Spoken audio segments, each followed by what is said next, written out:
friends, my pleasant and humble wishes. So today we are going to discuss about the current affairs of June 3rd, 2021. Supreme Court seeks data on centers COVID-19 vaccination drive. Supreme Court said union governments paid COVID-19 vaccination policy for citizens 18 to 44 years of ages prima facie arbitrary and irritational. In 32-page order published on last Wednesday, led by Justice D.V. Chandrachud, has sought detailed information on the percentage of population vaccinated with one or both doses as against eligible person in the first three phases of vaccination drive. This include rural and urban population data that they are vaccinated so far. Need complete data on centers' purchase history of vaccine till date on all the three in Covaxin, Covishield as well as in Sputnik V. Data should clarify dates of procurement, quantity and projected data of supply. Supreme Court asked the government how and when the remaining population will be vaccinated. So these are the questions asked by the Supreme Court towards the center, and it continues in the following topic also. So the Supreme Court asked why the 100% of vaccination can be done in our country if it is going to be discount for central government. So Supreme Court questions center's logic that manufacturers are selling the COVID-19 vaccines for hefty discount since the center has placed a bulk orders. The court asks then why it cannot buy 100% vaccines at discount instead of leaving the states to depend for themselves. Since central government justifies its low price on account of its ability to place large purchase order of vaccine, such questions are arised by Supreme Court towards the center. Like the center, the vaccines are rate up to 150 rupees, and for state it is actually shell out between 300 to 600 rupees. So such questions have been asked by Supreme Court earlier. For that, center have justified because of the discount they are selling in low price. So such questions are arised towards center by Supreme Court. The Supreme Court added if the center government's unique monopolistic buyer position is the only reason for it receiving vaccines at much lower rate from the manufacturer, it is important for us to examine the rationality of existing liberalized vaccination policy against Article 14. Article 14 is a fundamental right to equality of Indian Constitution, since it could place several burdens, particularly on state and union territories suffering from financial distress. To also ask government to clarify how the union budget for 2021 to 2022 embarked 35,000 crore for procuring vaccines, how these funds have been utilized so far, and why it cannot be utilized for vaccinating persons aged 18 to 44. So such questions also arise. On continuing this, regarding the COVID vaccines, Supreme Court flags digital divide, taking a dig at the center's argument that the poor and marginalized can lean on friends to register online for vaccination.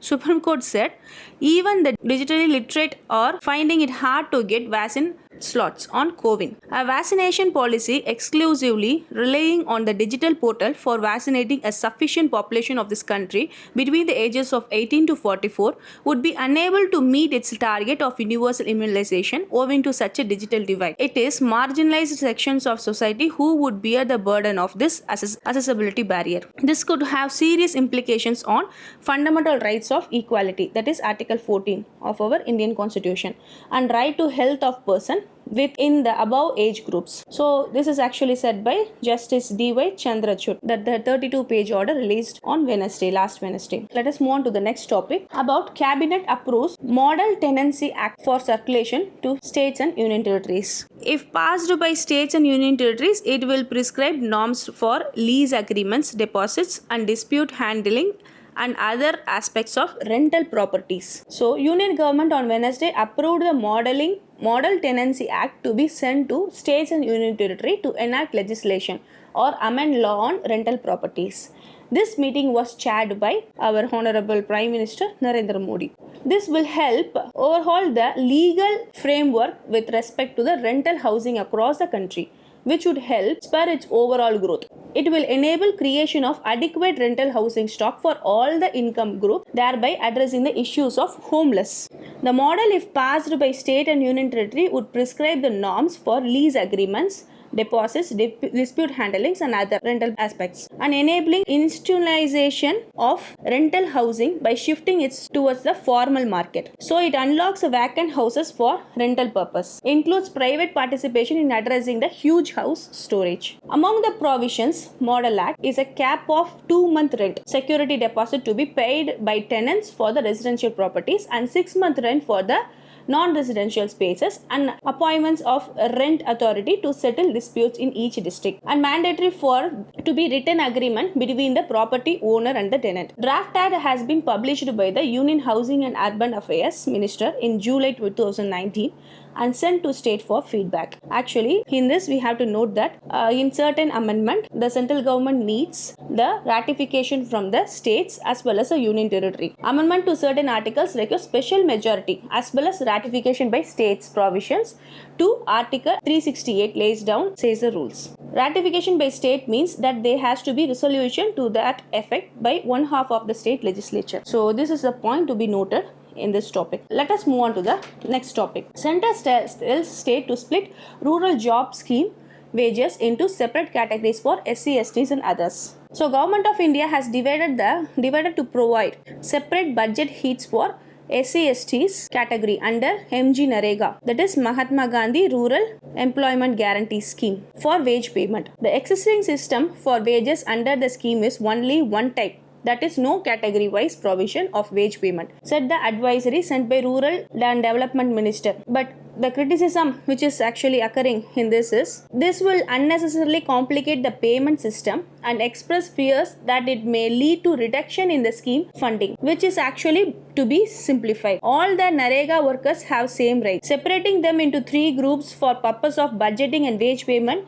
serves no purpose. It may also reduces the funding. An analysis of wage payment actually in Jharkhand in April and May, led by the Liptech India, found no differences in time taken to pay SC, STs, workers and others, indicating that there is no benefit for marginalized communities under the new system. So it should be noted. Let us move on. So remembering the Tulsa race massacre 100 years later, that is this week, US President Joe Biden became first sitting American head of state to officially recognize one of the worst incidents of violence, racial hate in the country's modern history. This widespread killing in Tulsa, Oklahoma, targeting relatively well-to-do African Americans, and the extensive damage to their property by rampage while mobs at the time shocked the nation and world. In this regard, African American communities may welcome Mr. Biden's approach to address racial discrimination in the housing market